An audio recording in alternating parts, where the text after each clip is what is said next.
Assalamualaikum warahmatullahi wabarakatuh. Kita kunjungi ya Bapak pendamping desa ya. Saya mau tanya-tanya. Nah kebetulan ada di kebun ya, lagi memantau di lapangan Bapak pendamping desa pemberdayaan. Assalamualaikum Bapak Asep ya. Gimana, sehat saja? Alhamdulillah. Ya, alhamdulillah. Ketemu ya, saya cari-cari ketemu lagi di lapangan ya. Ini lagi apa Pak? Lagi ngecek apa? Kebetulan ini kita lagi memantau lahan di sini ya? Karena ini lahan akan dimanfaatkan. Oh iya, betul. Apa namanya? Kelompok pemuda. Oh, kelompok pemuda. Iya betul, dari Karang Taruna ya. Iya betul.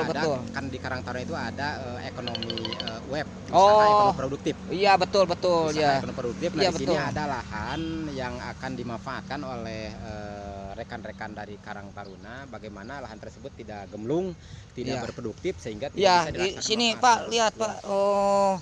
Ya, jadi ini sayangnya tanah begini ya. Iya betul. Jadi sekarang programnya digiring sama inisiatif ya, sebagai inisiator Bapak pendamping desa pemberdayaan menggiring Karang Taruna untuk mengelola ya. Iya, betul. Mengelola lahan yang sudah gambut begini ya. Ya alhamdulillah. Biar lebih produktif dan menghasilkan secara ekonomi ya. Nah, itu paling tidak untuk rumah tangga Karang Taruna. Iya. Berarti saya dengar dari informasi dari media, dari YouTube pun itu masalah. Berarti nyambung dengan SDGs ya Pak? Betul, sangat nyambung sekali. Menyambung masalah pemberdayaan pemuda ini. Iya, betul, pemberdayaan pemuda. Terkait dengan desa tanpa kelaparan. Betul. Kita harus membangun juga dan lembaganya agar lebih produktif. Ya. Sehingga masyarakat nanti bisa merasakan manfaatnya dengan kehadiran bagian dari LKD, lembaga kemasyarakatan desa itu Karang Taruna. Nah, di sini Karang Taruna punya inisiasi untuk mengembangkan lahan yang tidak produktif agar lebih produktif. Betul. Nah, itu. Ya, kebetulan nih, maaf mengganggu waktunya ya Pak Asep ya, Pak Asep Lukman ini. Ini tokoh Leuwi Goong ya, kebetulan pendamping pemberdayaan ya Pak ya. Betul. Ini kayaknya siang malam ya, jam segini masih di lapangan ya. Ini harusnya waktu istirahat ya. Ngecek lahan-lahan yang tidak produktif supaya bisa produktif ya.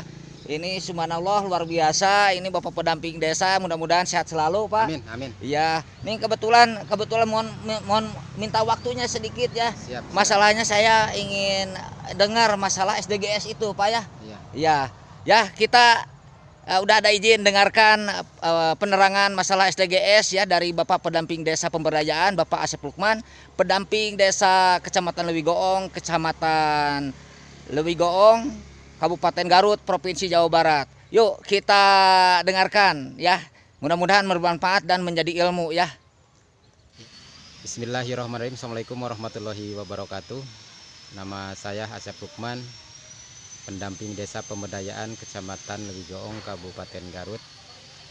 Alhamdulillah pada siang kali ini kami bisa langsung ketemu dengan Pak Heru Agung dalam rangka mendeteksi atau mewawancarai kami terkait dengan SDGs desa yang saat ini sedang booming dilindungkan oleh Kementerian Desa terkait dengan skala prioritas penggunaan dana desa untuk tahun 2021.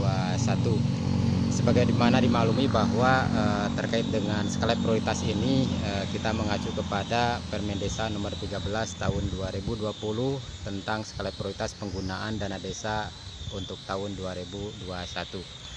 Baik, mungkin sedikit saya menyampaikan terkait dengan SDGs desa yang intinya itu ada 8 poin yang harus kita sikapi dan harus kita laksanakan, terutama yang menyangkut dengan pengembangan desa-desa yang ada di negara Republik Indonesia ini.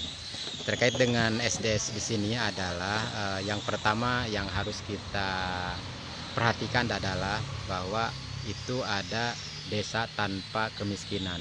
Nah, ini menyatakan bahwa dari pemerintah pusat melalui Kementerian Desa, kita harus memastikan bahwa di desa-desa itu tidak boleh ada warga yang betul-betul kelaparan, yang betul-betul tidak bisa makan karena melihat kondisi dan situasi saat ini di tengah-tengah musibah pandemi. Nah, untuk itu makanya di dalam SDGs desa ini tercantum masalah desa tanpa kemiskinan. Nah, ini harus diprioritaskan, dan salah satu mungkin indikator terkait dengan desa tanpa kemiskinan ini adalah melalui Peraturan Menteri Desa Nomor 13 2020 tentang skala prioritas dana desa untuk tahun 2021, maka BLT diperpanjang untuk tahun 2021 full 12 bulan. Nah, ini salah satu solusi untuk bagaimana desa-desa tersebut tidak sampai kelaparan. Yang kedua yang ada di SDGs desa tersebut adalah desa tanpa kemiskinan. Nah, ini juga sama sebetulnya, kaitan kemiskinan dengan kelaparan, sama-sama pemerintah pusat memastikan desa tersebut jangan sampai tidak makan, jangan sampai ada warga yang miskin, karena selama ini dari mulai tahun 2015 sampai sekarang pemerintah pusat menggelontorkan dana desa dari tahun ke tahun itu ada semacam peningkatan volume, peningkatan anggaran untuk terus diusulkan ke desa-desa, sehingga manfaat dari dana desa tersebut harus betul-betul bisa diraih dan bisa dimanfaatkan oleh seluruh warga masyarakat, terutama bagi warga di kalangan warga miskin, penganggur atau setengah penganggur. Kemudian terkait poin ketiga di SDGs desa yaitu adalah desa sehat dan sejahtera.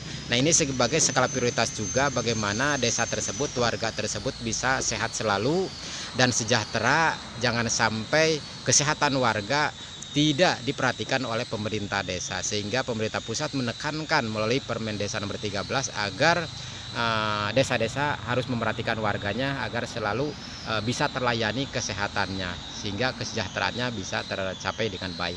Kemudian poin yang selanjutnya yang terkait dengan SDGs desa tersebut adalah pendidikan desa yang berkualitas. Nah, ini juga saya rasa dari Permen Desa 19, terus perubahan nomor 6, nomor 7 hingga nomor 13 ini selalu prioritas masalah pendidikan.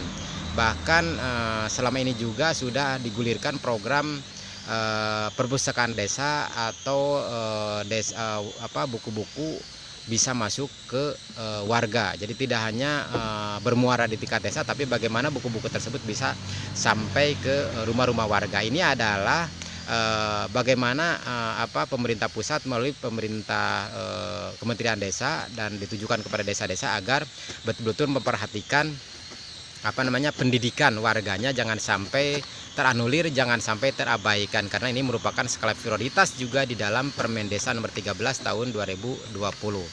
Nah, kemudian di poin kelima adalah di dalam SDGs desa tersebut adalah keterlibatan perempuan desa. Kita memaklumi, kita menyadari bahwa selama ini dalam kegiatan-kegiatan yang selalu dilaksanakan minim sekali keterlibatan perempuan. Nah, di sini tekankan di dalam Peraturan Menteri Desa tersebut atau di SDGs desa tersebut bahwa jangan sampai perempuan itu tidak dilibatkan, karena ini sangat urgen sekali, sangat penting sekali perempuan-perempuan itu harus terlibat baik dalam musyawarah yang ada di desa, dilibatkan, ataupun dalam kegiatan-kegiatan yang ada di wilayahnya masing-masing. Harus aktif, harus proaktif, karena sumbangsi dari perempuan itu sangat penting sekali. Kemudian bagian lainnya atau poin yang lainnya dari SDGs desa tersebut adalah desa layak air bersih dan sanitasi. Ini juga menjadi sebagian dari prioritas Kementerian Desa melalui Permen Desa Nomor 13 tahun 2020, bahwa kita harus memastikan di desa-desa tersebut tidak ada keluhan masalah tidak ada air bersih, ada keluhan tidak ada sanitasi. Ini pemerintah pusat tidak mau mendengar seperti itu. Karena apa? Karena sudah beberapa tahun dana desa digelontorkan, pemerintah pusat tidak mau mendengar keluhan-keluhan terkait dengan tidak adanya air bersih, tidak adanya sanitasi. Nah, ini juga harus diperhatikan oleh pihak pemerintah desa, jangan sampai warga tidak menerima atau tidak memiliki air bersih. Ini harus dipastikan ada air bersih dan juga sanitasi. Kemudian dari SDGs desa yang lainnya adalah masalah desa berenergi bersih dan ada keterbaruan. Artinya di sini yang berenergi yang bersih tersebut jelas ada kaitannya dengan masalah kesehatan. Kita juga yang tadi memastikan kesehatan warga harus terjamin, dan juga yang terbarukan. Terbarukan di sini adalah lebih kepada inovasi, bagaimana pemerintah desa punya inovasi-inovasi yang cemerlang, yang energik untuk membangun desanya di bidang kesehatan dan juga di dalam kegiatan-kegiatan lainnya, sehingga program-program yang baru yang selama ini tidak dilaksanakan bisa dikembangkan di desa, sehingga bisa manfaatnya dirasakan oleh warga masyarakat banyak. Kemudian di dalam SDGs desa yang lainnya juga ada poin pertumbuhan ekonomi desa yang merata.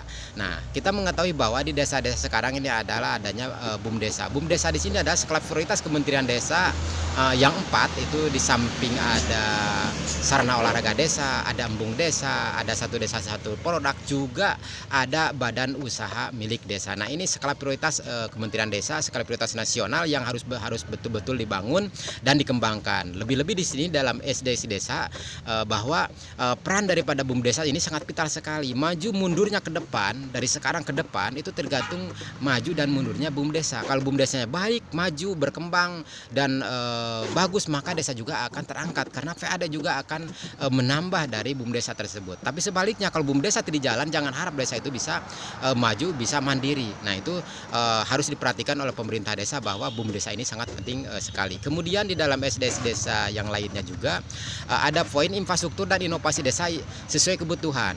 Nah, ini ada program-program keberlanjutan masalah infrastruktur, kita harus terus terus dibangun.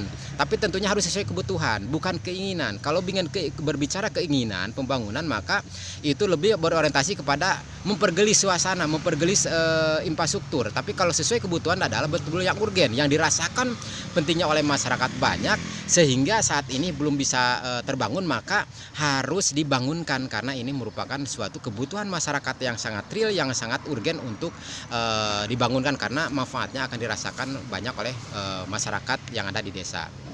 Kemudian di SDGs desa yang lainnya itu ada di poin 10-nya ada desa tanpa kesenjangan. Nah, kesenjangan di sini adalah ada miskomunikasi kalau secara bahasa atau komunikasi. Kesenjangan di sini lebih ke arah bagaimana antara pemerintah desa dengan lembaga-lembaganya di desa dengan masyarakat tidak ada kesenjangan yang urgen, tidak ada kesenjangan yang sangat fatal, tapi harus bagaimana bersinergi, berkolaborasi antara desa dengan LKD, lembaga kemasyarakatan desa, dan juga masyarakat harus betul-betul berbaur untuk membangun desa dari mulai perencanaan, pelaksanaan, penatausahaan hingga pertanggungjawaban desa itu, masyarakat itu dilibatkan. Kemudian di poin 11 ada kawasan pemukiman desa aman dan nyaman. Nah, tentunya ini lebih ke arah keamanan. SDGs desa menekankan bahwa pastikan desa-desa tersebut nyaman dirasakan oleh warganya, juga aman dirasakan oleh warga-warganya. Jangan sampai warga merasa ketakutan, warga merasa was-was ketika menjalankan aktivitas. Nah, desa, pemerintah desa atau stakeholder yang ada, terutama mungkin di pemerintah desa, harus bisa memastikan warganya bisa aman dan nyaman. Konsumsi dan produksi desa sadar lingkungan, ini juga sangat penting dan sangat harus diperhatikan oleh desa. Jangan sampai konsumsi dan juga produksi desa sadar lingkungan ini tidak dikembangkan, sehingga nanti yang ruginya adalah warga masyarakat desa setempat. Kemudian yang selanjutnya itu ada di poin 13, ada desa tanggap perubahan iklim. Ini juga masuk di ranah SDGs desa yang juga sebagai prioritas penggunaan desa 2021. Nah, perubahan iklim di sini adalah bagaimana pemerintah desa dengan lembaga-lembaga terkait lainnya bisa mewaspadai gejala-gejala alam yang ada, baik itu di musim kemarau, bagaimana tanah-tanah kita tetap subur, tidak ada kekeringan, bagaimana ketika kita di musim penghujan tidak ada longsor, tidak ada banjir. Nah, ini perubahan-perubahan iklim ini harus diwaspadai oleh pemerintah desa. Kemudian ada poin yang selanjutnya di poin 14, itu di SDGs desa ada namanya desa peduli lingkungan laut. Ini juga harus betul-betul diperhatikan, jangan sampai desa-desa yang ada di kawasan pesisir atau laut tidak memperhatikan lingkungan sekitarnya, karena kita juga dituntut untuk selalu eksis mewaspadai gejala-gejala yang ada di lingkungan laut tersebut. Kemudian di poin 15-nya di SDGs desa tersebut juga ada desa peduli lingkungan darat. Sama halnya dengan kita peduli terhadap lingkungan laut, hanya yang membedakan warga kita, desa kita, ketika kita berbicara sadar terhadap iklim yang ada di laut, kita juga harus sadar, harus mewaspadai ketika kita posisi kita ada di dataran jauh dari pesisir, yaitu di darat, kita juga harus peduli.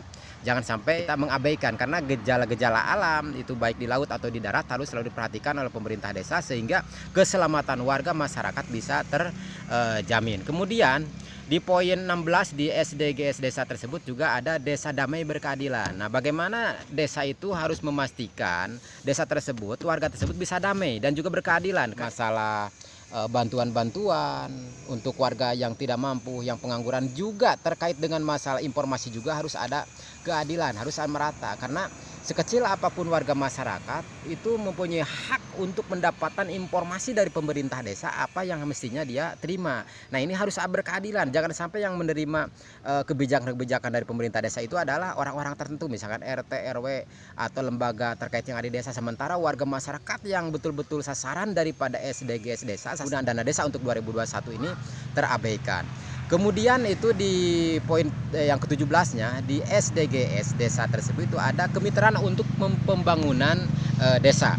Nah, kita juga harus bermitra. Kita kan tidak menutup kemungkinan dalam waktu tertentu kita bisa kerjasama antar desa, bisa kerjasama dengan desa lain di luar desa kita, misalkan di tingkat kecamatan atau di luar kabupaten atau di luar kecamatan, kita harus bersinergi.